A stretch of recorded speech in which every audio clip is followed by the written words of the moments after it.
Hello, everybody. It's Sophia Mona Lisa of the Golden Ray Center and the Rose Wheel Mystery School. And I'm really thrilled to bring you this new video on seeding the New Jerusalem. And it has to do with a series of astrological events that we are in the midst of right now. 5 days of Aquarian cosmic events.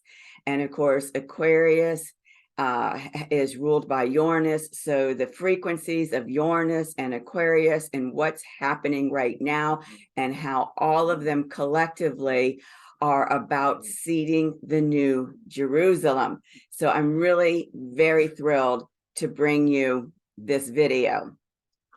So the first thing I want to do is I want to go over a timeline that I have here of my work and how everything that I have been doing has been unfolding and revealing, moving towards this horizon of the unveiling of this wisdom around the seeding of the New Jerusalem and what's happening with the New Jerusalem.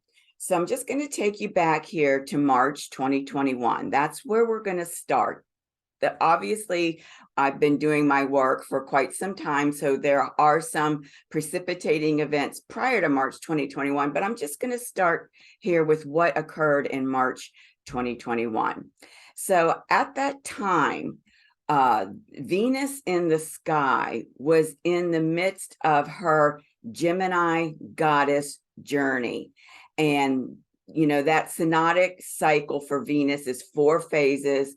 We were in the second phase, the Inanna underworld phase. And during that phase, where you're having a shamanic death and rebirth, there is a point where Venus and the sun come together in the sky, and it's called the resurrection point. And what happened for me during that time is I actually received messages, information from the Magdalene and from Yeshua, and they revealed to me that the second coming of Christ is really, in fact, not Jesus descending in his corporeal body from the heavens onto earth, but in fact, the emergence of the Sophia consciousness through each and every one of us. And I'm going to go into a little bit more information about Sophia as the beloved of Christ to help you understand, hopefully, why this second coming of Christ is the emergence of Sophia through us. So that was the first big piece, receiving that download from the Magdalene and Yeshua around what is the second coming of Christ. So then we're going to move down here to May 2021, just a few months later. And what happened was I began teaching through my sacred feminine classes the second coming of Christ as the emergence of Sophia. And I started that with my first Gemini evening star class. And you can find that class on my YouTube channel under the Sacred Feminine playlist, and I'm going to definitely probably put a link in the description box below. So that's when I actually started revealing the information that I had received. Now, from May 2021 all the way up here to January 2022, I'm continuing to teach the second coming of Christ as the emergence of Sophia. But by about December, I could feel that those classes were beginning to come to an end because something else was ready to come through that was going to be probably related, but completely different. And I didn't know what it would be. So in January 2022, Sophia, the cosmic Sophia, divine wisdom, asked me to facilitate the Galactic New Earth Project. And I have a whole playlist on my YouTube channel for the Galactic New Earth Project. And I'll reveal a little bit more about that here too. And you can go and look at those videos. From January, I did an actual recording in March of 2022. I recorded a whole video on what is the second coming of Christ as the emergence of Sophia. Again, that's on my Galactic New Earth project playlist, and I'll definitely include a link to that video below as well. Then what happened as we continued to progress through 2022, I received information from SOFIA that we were going to begin to have these DNA strand activations. And at that time, I didn't have the full picture. I just knew that we were going to be doing these DNA strand activations. And we did the first one in October. Interestingly enough, in the same Inanna underworld phase, but this time the Capricorn goddess Inanna underworld phase, and synchronistically also at that resurrection point. The same phase of the cycle, the resurrection point, as I talked about here at March 2021, that was the Gemini goddess journey. Now we're in the Capricorn goddess journey. So again, the Inanna underworld, the resurrection point, that's when we began these DNA strand activations, and we activated the third strand of DNA. Now, in November, we're still in the Inanna underworld. And I began to receive downloads on the New Jerusalem. And I actually, during the Inanna underworld, when there's not an actual activation like the resurrection point, I provide support groups for those that participate in my project to help them navigate that underworld journey. And in that support group, I actually revealed for the first time that I was beginning to receive this information about the New Jerusalem, and I was still trying to kind of put all the pieces together and feel into what was desiring to come through, and that I would be sharing more later. And I didn't really recognize at the time how it connected to what I was already bringing forth. And I didn't really know when I would start talking about the New Jerusalem. Well, so here we are now, January 2023, a year from when SOFIA asked me to facilitate the Galactic New Earth Project.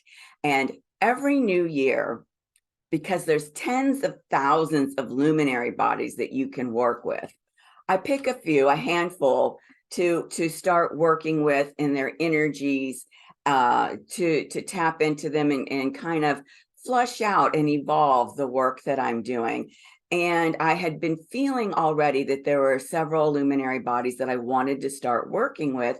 But even then, I didn't see how they connected to this New Jerusalem until now. And so I'll share those with you too. So what happened was, when I saw what's going on in the sky right now during these 5 days, and I'll show that to you, all of a sudden, bing, bing, bing, bing, bing, bing, bing, the pieces started to click together. It was like, like the tumblers of a lock coming together and starting to open up to me what's starting to come through regarding the New Jerusalem. Now, what's interesting is back in November, when I was receiving the downloads on the New Jerusalem, I had only heard of the New Jerusalem in terms of a concept or an idea, possibly. I knew it was related to the Bible, very likely the New Testament, possibly Revelations. I'm not a biblical scholar. I've said that before. And so I just turned to my own guidance and I asked, what is the New Jerusalem? And the message that I received is, it's the full-on activation of your light body, full-on activation of the light body. And this is a beautiful picture that kind of represents that. And so all of a sudden, I wanted to kind of dig into, well, what kind of information is there out there in terms of, you know, what you would consider classical information, scholarly, theological kind of information on the New Jerusalem? Because again, I didn't really have a touchstone for what the whole concept meant. Was only familiar with the idea of it.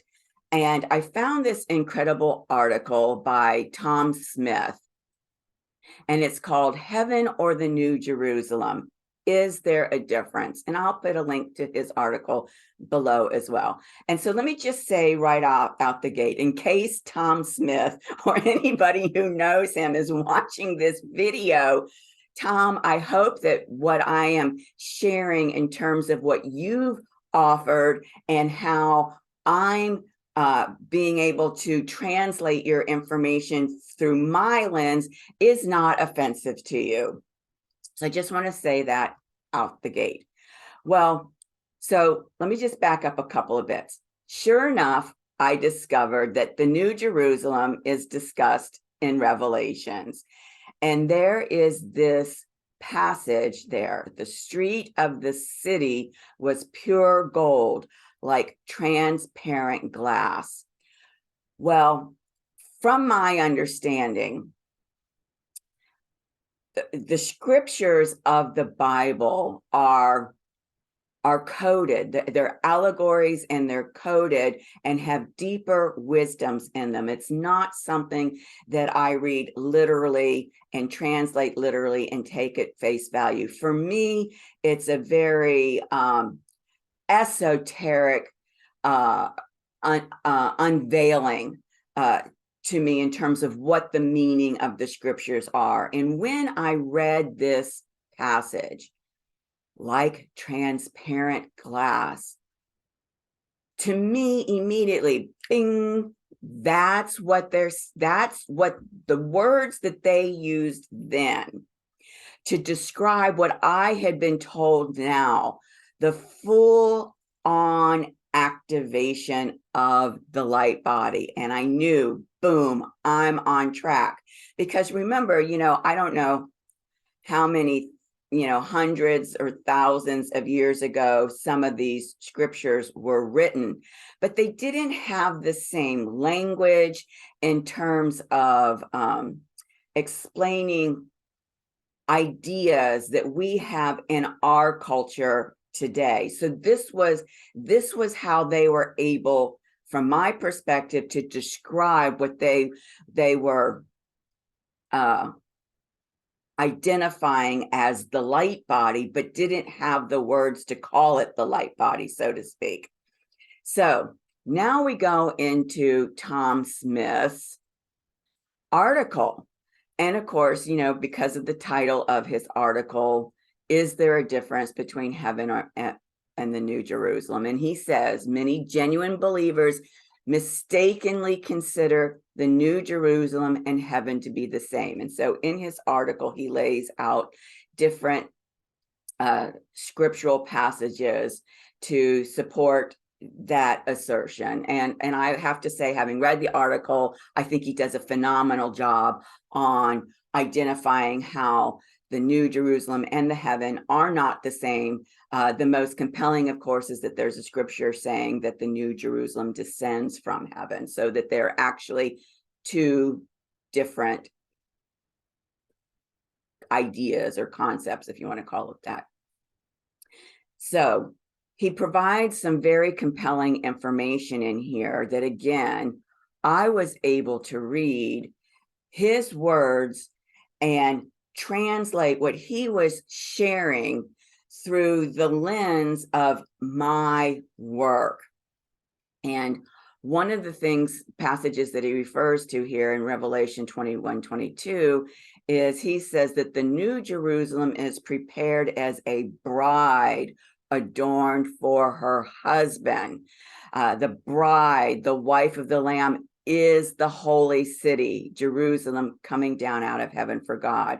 And then he says this city is married to the Lamb, Christ. Now, again, these are very Christian based, religious based terms that I don't necessarily resonate with. But what I'm able to do is I'm able to read these terms and, like I said, translate them in terms of what my work has been and what's being revealed to me by the Christ and Sophia, Yeshua, and Magdalene. And he says, she is a bride adorned for her husband. And the key phrase here, this implies that a process of preparing, a process of preparing, in my words, is an alchemical experience, is needed in order to meet Christ. And he says that being prepared as a bride adorned for her husband implies that we as individuals must be adorned to, and then I've put in again my own language, enter into hieros gamos. That's the phrase from the mystery schools: sacred marriage, sacred union with Christ. And so the reason I've highlighted these phrases is going to become apparent on the next slide. So to me, what he's talking about in terms of the New Jerusalem, and being the bride that's being adorned for the Christ, and that it's an alchemical process that is allowing us to be prepared for this, our own sacred marriage, sacred union with Christ. For me, it's Christ consciousness. Now, this is fascinating. Being in the New Jerusalem is not just a change in location. And I know some people out there have done work where they've pointed to a place on the map. I think that there's work out there pointing to like the middle part of the United States of America as the physical location of where the New Jerusalem as an actual city, as we understand the term city to be, will be located. But he says it's not just a change in location. It is an intrinsic or essential matter. And to me, this is translating as it's again more of an esoteric concept of being in the New Jerusalem, a change of our essence or constitution to that of Christ. What he's saying is that we are going to be having some kind of alchemical process that enables us to become our Christed selves. And he says to be in the New Jerusalem, we must first become the New Jerusalem. To me, this is exactly what I received, that the New Jerusalem is becoming the fully activated light body. This is the intrinsic, essential change of our essence, of our constitution, that when we have that full-on light body activation, now we have become the New Jerusalem. Now our Christed self is here in our bodies on earth. And he says we must pass through, and I put in my own word, alchemical process, from the regeneration of our spirit through transformation of our soul to the glorification of our body. Notice how he's taking these phrases from biblical scripture. Remember what I said, they're using the words of their times to describe the process that I am describing in my own language through my own work. The glorification of our body. To me, that absolutely translates to the full-on activation of the light body. Okay, so let's go back to this adornment. that he says that we have to experience in order to enter into the sacred marriage, the bride and the bridegroom coming together. Let's look at that. Okay. In that video that I talked about that I did March 2022, where I talk about the second coming of Christ as the emergence of Sophia through humanity. This second coming of Christ, this emergence of Sophia through us individually, this is the adornment process. It's just fascinating to me. And I will put the link to this video below. Now, this is the information that I received from Yeshua and Magdalene when they were giving me this information about the emergence of Sophia through humanity. And it comes down to these holy trinities. Most people that are of the Christian faith understand the Holy Trinity of Christ, Father, Son, and Holy Spirit. What they may not understand is that Christ's consciousness is a frequency, a consciousness, a frequency of the sacred masculine principle. The sacred masculine principle is a very active principle. And so the Christ as a consciousness is really divine will as a frequency. Now, the Christ has his beloved, Sophia. And Sophia is the consciousness of the sacred feminine principle. Whereas the sacred masculine principle is very active in nature, the sacred feminine principle is very receptive in nature.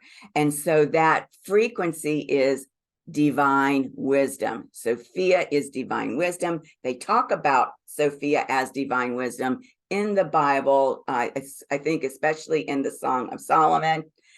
And the thing is, and this is a piece that has been lost to the Western world, it's just like the Christ has a Holy Trinity.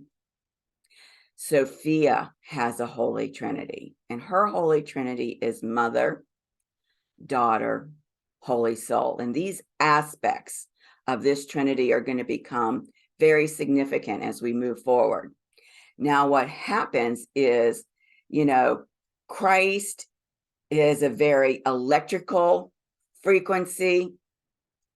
Sophia, divine wisdom, is a very magnetic frequency. And so what happens is there is an electromagnetic force that pulls them together, brings them together into union. Hieros gamos, sacred marriage. So let's see what that looks like. Here we are. When the Christ and the Sophia come together in Hieros gamos, sacred union, we have what many people will recognize as the Star of David. And so you've got the father of the Christ with the mother of Sophia. You've got the son of Christ with the daughter of Sophia. You've got the Holy Spirit of Christ with the Holy Soul of Sophia. This is the Hieros gamos. That's why I said this unfolding of humanity, Sophia through each and every one of us in humanity as this second coming of Christ. This is the adornment process that is bringing us into that sacred union. Okay. Now, the other piece that Yeshua and Magdalene gave to me when I received, Sophia gave to me when I received the information of bringing these strands of DNA online, I've translated into this chart here. And As I mentioned, in October, we brought that third strand of DNA online. In December, we brought online the fourth strand of DNA. And this month, we're bringing on the fifth strand of DNA. And you can come back and reference this chart to see when each of these strands of DNA are going to come online. Now, what's fascinating is July, when we activate the soul star chakra, which is up here, and we bring that 11th strand of DNA, we go into the fourth and final phase of the Venus synodic cycle for the Capricorn goddess ascent journey, and it's the Inanna metamorphic underworld phase.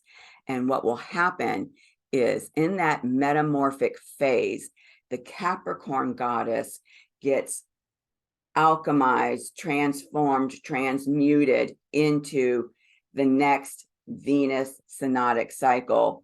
And that is the Leo goddess of divine royalty. That's when that 12th strand of DNA activation comes online.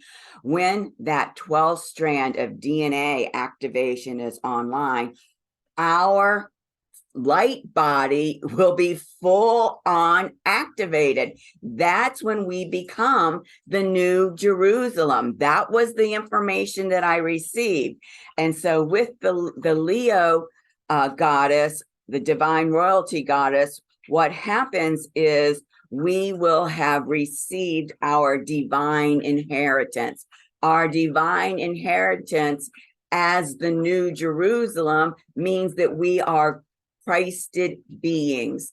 And so the thing to remember is, particularly because of the Western religion, the concept of Christ has become interchangeable with Jesus as a person. Jesus was a Christed being. The Christ consciousness descended into Jesus, whom I call Yeshua. He was a Christed being. But likewise, his beloved, his divine partner, Mary Magdalene, was also a Christed being. And she represented the embodiment of the Sophia consciousness, whereas Yeshua represented the embodiment of the Christ consciousness. But remember, when they're in sacred union, right? This is the image of sacred union. You cannot separate one from the other. And so when you say that Yeshua is the embodiment of Christ, you're also, the unspoken message is he is also an embodiment of Sophia. And when you say the Magdalene is the embodiment of Sophia, the unspoken message is she's also an embodiment of Christ. And so as we talk about Christed beings, we are talking about beings that are that Sophia Christ consciousness in Hieros Gamos, in sacred union. And so you could even say that you've got the Christo, right, Christ consciousness, and Christa, Sophia consciousness. That's another way that you could describe that.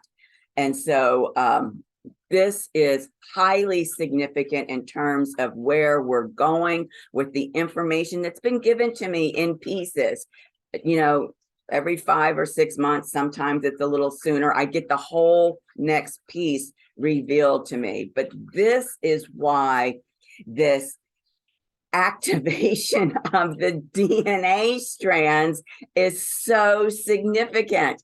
That's the process that we're undergoing now, because by the time we complete this 12th strand of DNA being brought online within us, we have, as I was told, the new Jerusalem is the full-on activation of your light body. That's what we will have done.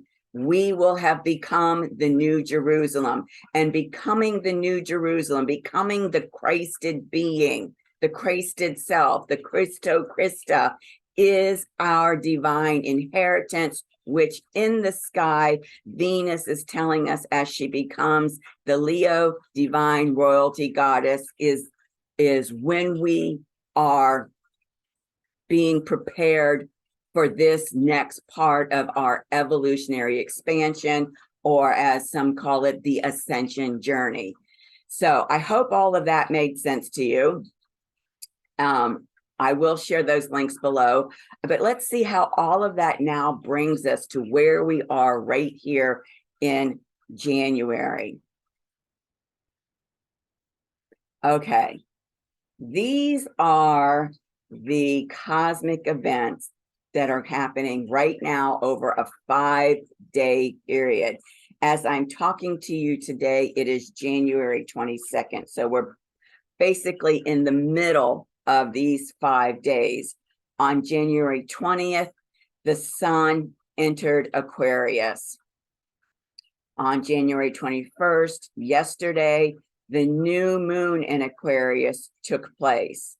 Today, January 22nd, Uranus, who is the Lord of Aquarius, is going direct in Taurus. So he's been in a retrograde motion, and now he's going to be going direct today. What that means when a planetary changes direction is that there is, in fact, a manifestation through us in terms of an entire shift in our own direction.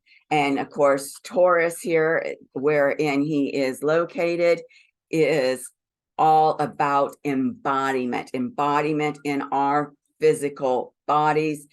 This 15-degree point is considered the heart of an astrological sign. So I find it extremely significant that this shift from the retrograde to the direct motion is happening at the heart of Taurus. Tomorrow, January 23rd, we've got the Venus gate activation. This is the second gate activation in the third phase of the Venus synodic cycle, known as the ascent journey or the evening star phase. And so what will happen is that Saturnia, Moon, and Venus will be together in the sky at 25 degrees Aquarius. Anytime you want to know when a gate activation in either the descent journey, which is the first phase of the Venus synodic cycle, or the ascent journey, which is the third phase of the Venus synodic cycle, is happening, again, you look to the sky and you see that Moon and Venus are together. That's those gate activations. Now, I'm doing an entire ceremony around this gate activation. We will be having a live channeling of Mary Magdalene. This is just a synchronicity that while all of this is unfolding, that this gate activation is happening at the sacral chakra, and that Mary Magdalene is having, will be presenting a message to us. And so I will provide the link to that video below as well. And then on Tuesday, January 24th, the sun in Aquarius is making a 60-degree angle to Jupiter in the sky, which is called a sextile.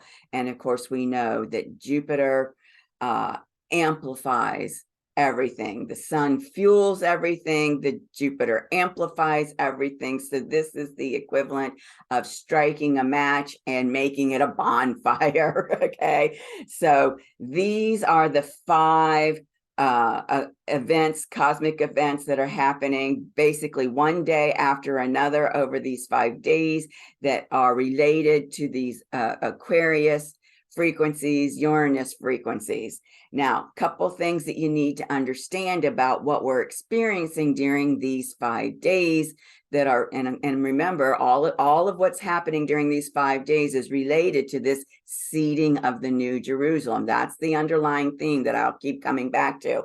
So during these 5 days, when we're dealing with this Aquarian energy, this Uranus energy, it is going to feel very much, because of the nature of these energies, it's going to feel like you've stuck your finger into an electrical socket.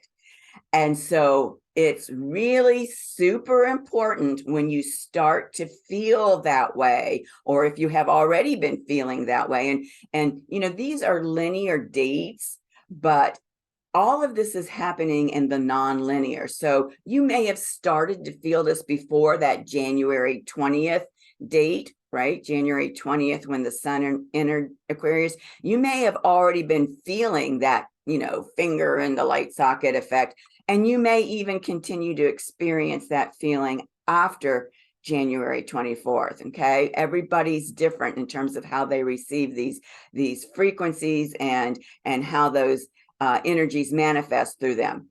If you are feeling this finger in the light socket from these Aquarian Uranus energies, you must be able to ground yourself. And what's beautiful is that Uranus going direct in Taurus, that's happening today. Taurus is an earth sign. There are 3 earth signs: Taurus, Virgo, Capricorn.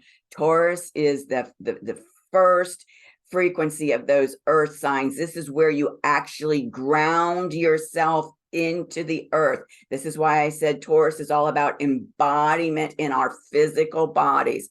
And so we do have that cosmic support to ground us. So some of you who are more grounded than others may have an easier time of this. But if you're feeling this you know, sensation, ground yourself. How do you ground yourself?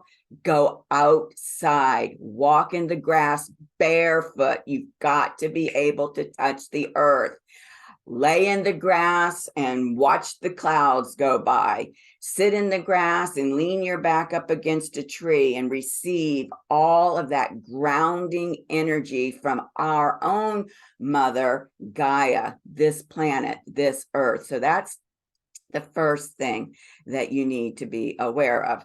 The second thing is I've given you the degrees in Aquarius and of course this one's in Taurus, where all of this is happening. Jupiter is in Aries. What I really recommend that you do is you go back and you look at your natal and solar return charts to see where these cosmic events are activating your natal and solar return charts, to understand how these events are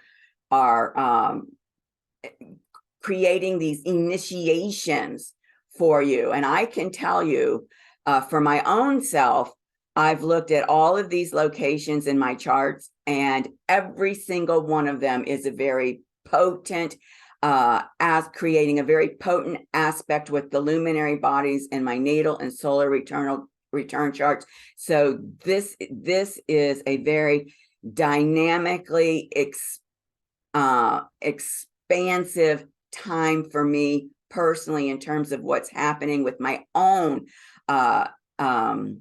evolutionary set point, my own set point of my frequency level. All of you are going to be experiencing this. Some of you may have specific cosmic events here being more triggering and initiating for you than others. Some may not be having it with all of these like I am.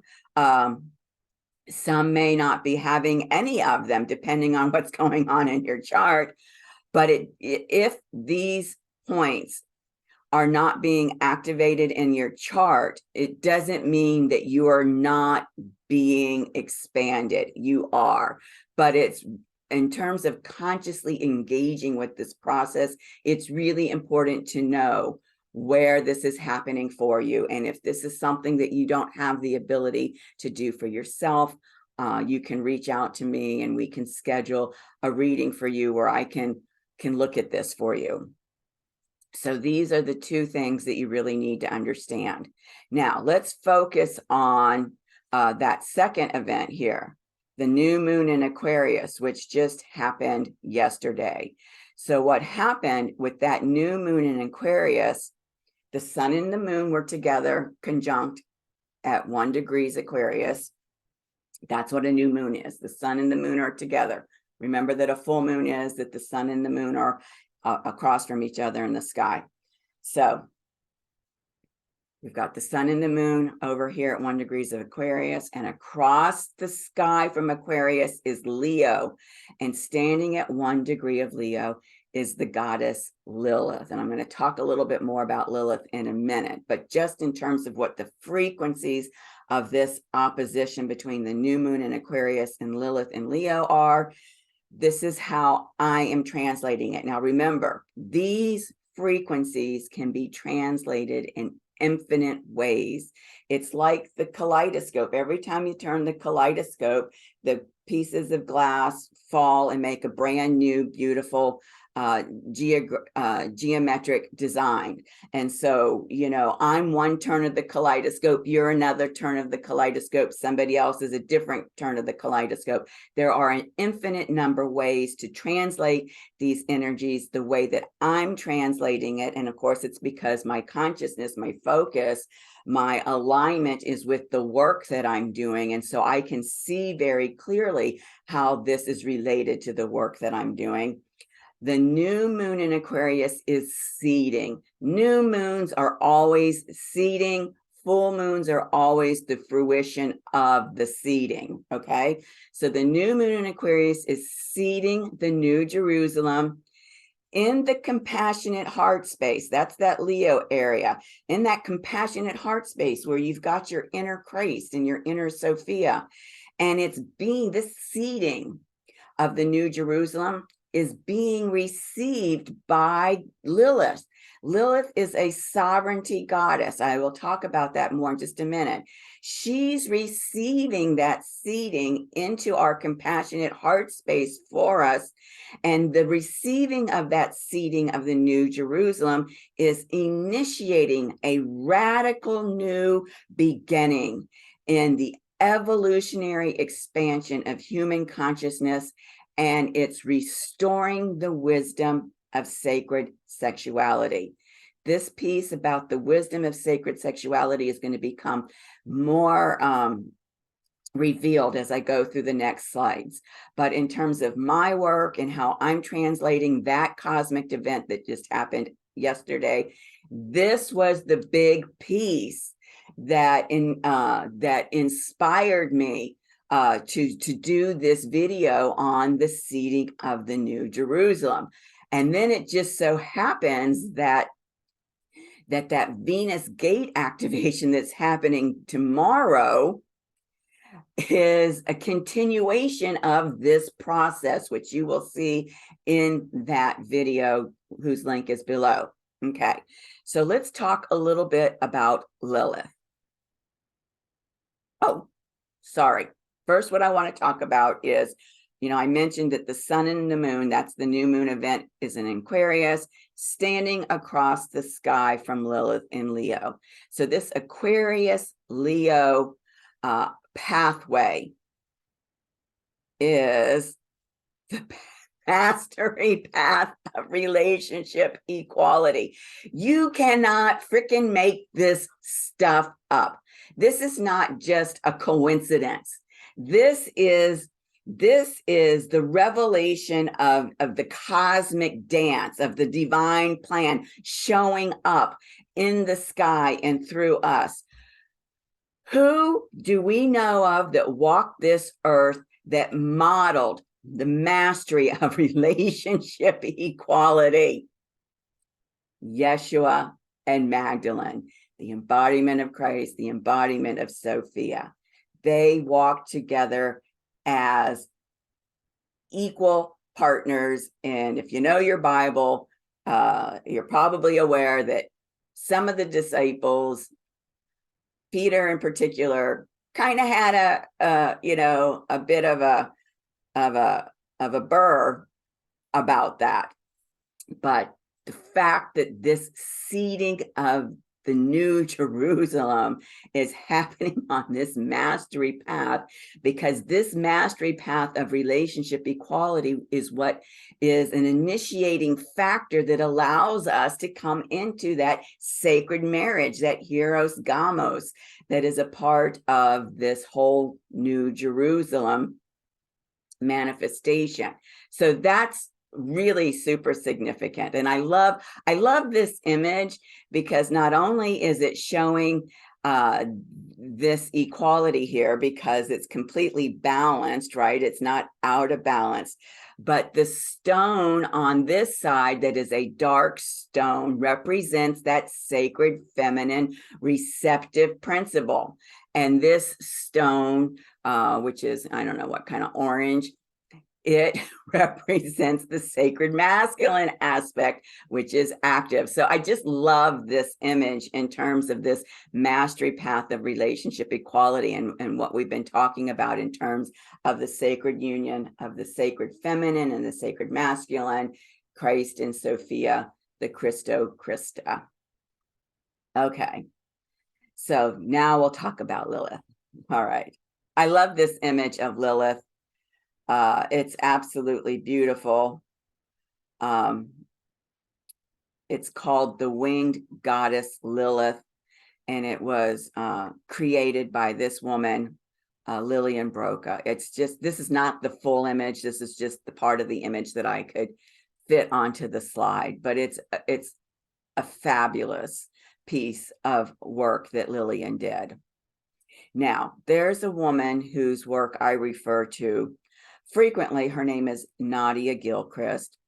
She has a website called Ruby Slipper. I like her site because she puts on her site the schedule, the annual schedule of the new moons and the full moons, exactly where they're located in terms of degree and sign, and where the eclipses are, which is why I regularly refer to her work. But she wrote an article about this new moon in Aquarius, which is on her site. And speaking about Lilith in terms of this opposition, she says the controversial woman in the spotlight. Now, why is she using the keywords in the spotlight? Well, because in astrology, mundane astrology, Leo is known as, the person who's center stage with the spotlight on them. So that's why she's using those words. Why is she calling her the controversial woman? Well, this goes back to the story about Lilith. She is the first wife of Adam. And this ties back into this relationship equality piece.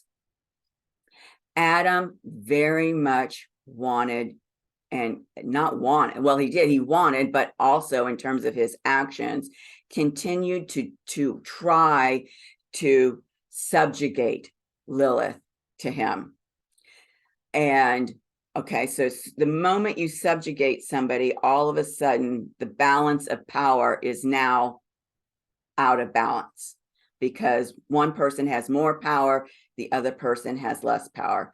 The powerful person is disempowering the person that they are trying to subjugate.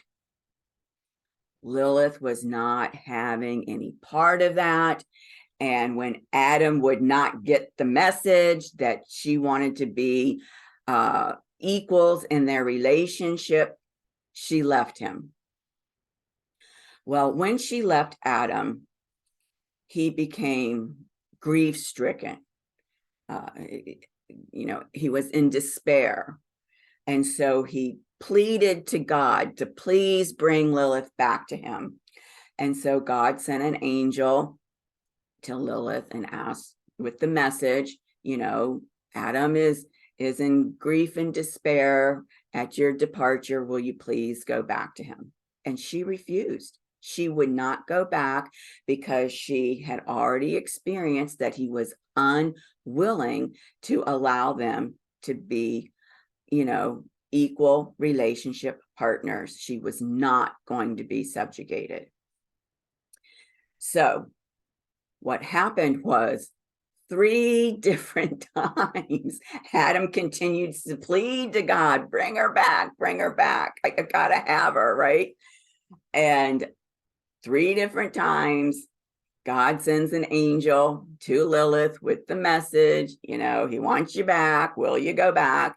And she stood firm. She stood firm in her power, holding her boundary, saying, no, I will not go back. So the fact that she was standing in her power as a sovereign being, which is why she's a sovereignty goddess, was extremely controversial at that time. So much so that because she didn't go back to Adam, and of course you all know then his second wife was Eve, she was judged, she was vilified, she was demonized. And no matter what kind of mud was slung at her, no matter how bad the vilification or the demonization of her for standing in her power, she continued to hold that boundary and stay in her power and stay as a sovereign being and just let that slide off her back. So this is why Nadia is referring to Lilith as the controversial woman. So as the controversial woman, right, the person who stands in her power, she has the power now to expose those things that others don't want to look like. The first of which is relationship equality and not allowing yourself to become subjugated in a relationship. And that's not just, boyfriend, girlfriend, wife, spouse, wife, husband relationships. That's any kind of relationships, friendships, employment relationships, your relationships with whatever, faith-based, relationship you have, your relationship with government, your relationship with politics, your relationship with money, your relationship in sexual relationships. All of these need to be equal relationships. And so she has this unique position as already being known as the controversial woman to expose something about society's approach to women and sex that's very uncomfortable. The dark side of sex is very demeaning and can be very, very abusive, can become very actually enslaving. And so that part of sexuality that is very uncomfortable for people to look at is what she is revealing. And the reason she's revealing it is you can't appreciate the light until you've been in the dark. So she's revealing the dark so that she can strike the match and reveal the light, which is the other side of the spectrum, which is that sacred sexuality piece that I mentioned previously.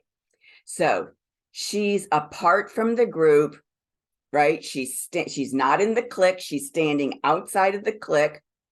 And as a result of standing outside of the clique, she's grabbing all sorts of attention because that spotlight of those Leo energies are on her. And of course, she's gorgeous. And she has this reputation, right? This reputation of not submitting, not giving her away her sovereignty and her power. So I love this piece about Lilith and particularly what her contribution to this seeding of the new Jerusalem piece is all about. Okay, so now what I want to do is I want to talk to you about an article that I found called Mary Magdalene, Priestess of Sacred Sexuality. And I will include a link to this article below. I love this beautiful painting of Mary Magdalene as the priestess of sacred sexuality. In this article by Megan Rose, she's a great writer. She says the new Mary Magdalene is simultaneously represented as an initiated priestess of Isis, right? This is why the Cabal used ISIS as a terrorist group, because they always take the sacred and they make it profane. a practitioner of sacred sexuality, an initiate into the Kabbalistic Essene mysteries, and ultimately a voice for the dark goddess and the divine feminine.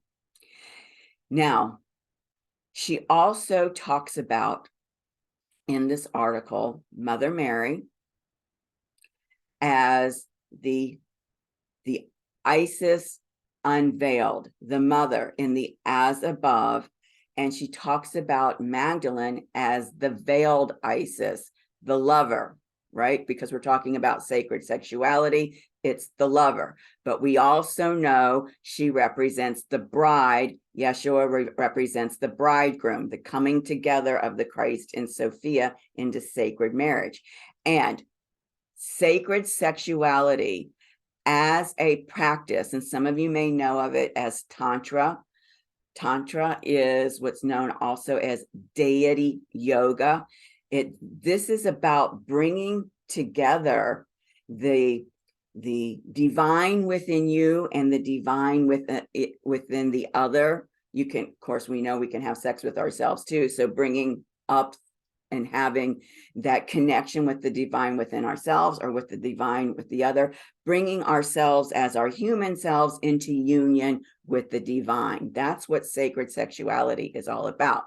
So further in the article, she states, to contact Isis unveiled, that's in the as above, the mother embodied by Mother Mary, you must first know Isis veiled. Isis veiled in the below, right? As above, so below. The unveiled Isis above, the veiled Isis below. To know Mother Mary, first you must know Magdalene. Again, she refers to her as the lover in this context of sacred sexuality. Isis veiled, her domain in the as below is the earth kingdom. That makes sense. She's in the as below. And more specifically, sexuality. This is the role of the Magdalene, the beloved initiatrix. She's initiating people into coming into union with the divine within, the as below, and the divine above, the as beloved. This is what this practice of sacred sexuality is allowing us to experience, and what she is initiating us into. So Megan says, I suggest then that it is through our conscious loving, and sacred sexuality is a conscious practice. It's not, having wild and crazy sex just for the sake of having wild and crazy sex. It is a conscious practice. So it is through our conscious loving and love's transformative power. Love is a frequency. It is the manifestation of the union of Christ and Sophia. Love's transformative power, right? Anytime you're hearing about transformation, it's that alchemical process that I was referring to below, that we can awaken Christ, our Christed self, our Christo Christa, our Sophia Christ consciousness, or expanded states of consciousness, and step into knowledge and conversation with our divine self. Through Hieros Gamos, these are her words. Her work and her language so resonates with my own. Through Hieros Gamos, right? That sacred union, that sacred marriage. She awakes, she meaning Magdalene, awakens the Christos in humanity through the sexual alchemy of divine union, right? This sexual alchemy of divine union is what sacred sexuality is all about. Both Jesus and Mary Magdalene became co-redeemers in the elevation of humanity from its state of forgetfulness, which is the fall, and together opened the veil, right? Giving us the ability to have access to the Isis unveiled for all of humanity to partake in Christed being. Now, Mary Magdalene, not only as a priestess of sacred sexuality, she represents that daughter aspect of Sophia. When I talked about the Trinity of Sophia, Mother, Daughter, Holy Soul, Mary Magdalene represents the daughter aspect, which is that bride, which is the lover. And Mother Mary, of course, represents the mother aspect of Sophia. So that's how I'm tying all of that back into this. And we will speak to that Holy Soul piece in just a minute. So the fact that this particular gate activation, which is happening in the sacral chakra, right? The sacral chakra is the seat of your sexual power. You know? The fact that Lilith is standing on the other side of the new moon, she would not allow herself to be sexually subjugated in her relationship to Adam. The fact that we are having this live channeling of Mary Magdalene at this gate, which represents the sacred sexuality. All of these pieces have come together synchronistically. It's the cosmic dance, the choreograph of the cosmic dance, that I love to see all of this come together. Now, also related to this new moon in Aquarius, just to give you kind of an overarching theme of what this is about. It is about opening our sacral chakra, right? This is where the gate activation is happening. The Venus gate activation is happening tomorrow. It's the sacral chakra is known as the gate of creation. So this Venus gate activation, it is opening up that sacral chakra, which is very similar to, you know, when a woman is giving birth, the first thing that happens is the cervix has to dilate. And it's opening it up to facilitate the sacral chakra's birth, right? The gate of creation. There's nothing more creative than birthing something new. The birth of our multi-dimensional self. That's our eternal, infinite self, bringing all of that light within this physical body, our sacred vessel. That Uranus turning direct today is also preparing us for this gate activation, for this opening of the sacral chakra to facilitate the birth of our multi-dimensional self within our sacred vessel. This is really super, super huge. Okay, next. So I mentioned before that at the beginning of each new year that I start working with some new luminary bodies. Well, the luminary bodies that I was inspired to work with in December are Mother Mary, Maria Salome, and Sarah. So let me just give you a little background on that. When Mary Magdalene left Egypt to come to France, she came with Maria Salome, Maria Jacobe, and Sarah. Sarah is the daughter of Mary Magdalene and Yeshua.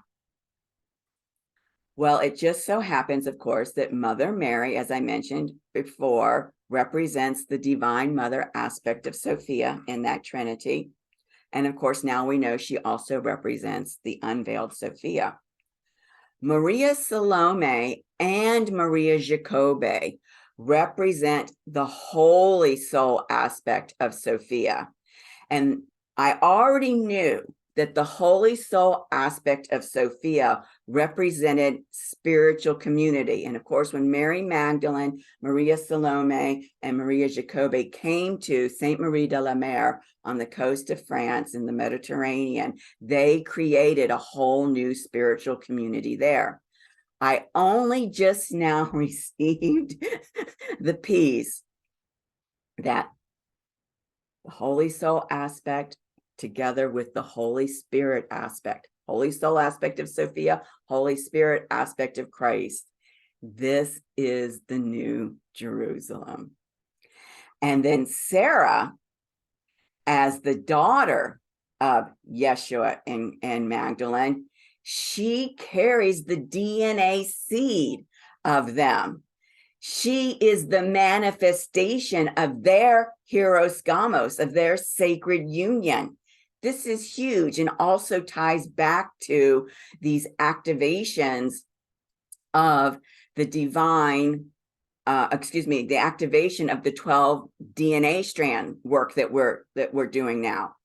And so I was already working with Yeshua and Magdalene, but I was inspired to add these luminary bodies from Mother Mary, Maria, Salome, and Sarah. And that work is in the work that I'm doing with the ceremony for the Venus Gate activation. I'm also working this year with Epona. She is a Celtic horse goddess. Epona is known as the Great Mare. Isn't it interesting that this is, for me, another representation of the mother aspect? To me, I also translate her frequency as lion heart wisdom, and that has to do with the balance of predator and prey consciousness. So these are the new luminary bodies, and how synchronistically I was inspired to choose these luminary bodies, not knowing how they would be a part of this greater picture of the seeding of the New Jerusalem. Okay, now, because this is happening right now, I wanted to be able to provide you some support in this embodiment process of these frequencies during these 5 days of these Aquarian and Uranus energies. And for my tradition, we're talking about frequencies, we're talking about the chakras here, but particularly the heart chakra, that compassionate heart space where Lilith is, also the sacral chakra where that Venus gate activation is. And so these are some mantras. They're called bija mantras, seed mantras. We're seeding consciousness. These are some mantras that you can use for each of your chakras. You can start it now and continue as we go through the activation of the DNA strands, and start this work. This is a video that I found that has these chants. So if you don't know how to pronounce it, it's right there. You can just listen to it. I will put the description in the box below, just to share with you the way that they are pronounced. The A in each of these is pronounced as ah. So lam, vam, ram, yam, ham. Then om, and then of course ah. So I really encourage you to make a daily practice. If you're working on the computer, have this in the background. If you're cleaning the house, put this on in the background, to have the frequencies of these bija mantras, these seed mantras, permeating your physical body and your chakras, again, in terms of the preparation of this whole embodiment process. Now, this is the slide from the ceremony that we're doing with the message from Mary Magdalene related to this 5th strand of DNA activation. We're doing the ceremony today. The actual gate activation in the sky is tomorrow. I will include a link to this below for you as well. So I know that was a lot of information to take in and integrate regarding the seeding of the New Jerusalem and how it's been unfolding through me, and how it relates to my work, and how it's going to be related to the new Venus synodic cycle of the Leo divine royalty goddess. I hope you found it fascinating. I hope you find it inspiring. I hope you will join us when we do our ceremonies. If you would like to receive light code activation readings, DNA activation readings, if you'd like to see where those Aquarius events for these 5 days are happening in your chart, if you'd like a soul mission reading, or a solar return reading in terms of what is your evolutionary path for the year, please reach out to me. My email is SophiaMonalisa79. Remember, Sophia is spelled with an F. That's at gmail.com. This is the link to my YouTube channel. I've got, I think, 10 different playlists on there. The ones that I referenced today are the playlist for the Sacred Feminine playlist, which is related to those classes I was teaching, my Galactic New Earth Project playlist, which is going to be related to that ceremony of the Venus Gate that we're doing, and then my cosmic events, cosmic and world events playlist, which this video will be on. So I invite you to subscribe to my channel, ring the bell so you'll know when I put out new videos. I put out, 2 or 3 a month on various different topics, as you can tell, because I've got 10 different playlists. And I would really appreciate it if you would give this video the thumbs up. As I do, that the analytics of YouTube gets this information out to a broader audience each time I get a like on a video. So thank you again for joining me, and I look forward to seeing you in my next video.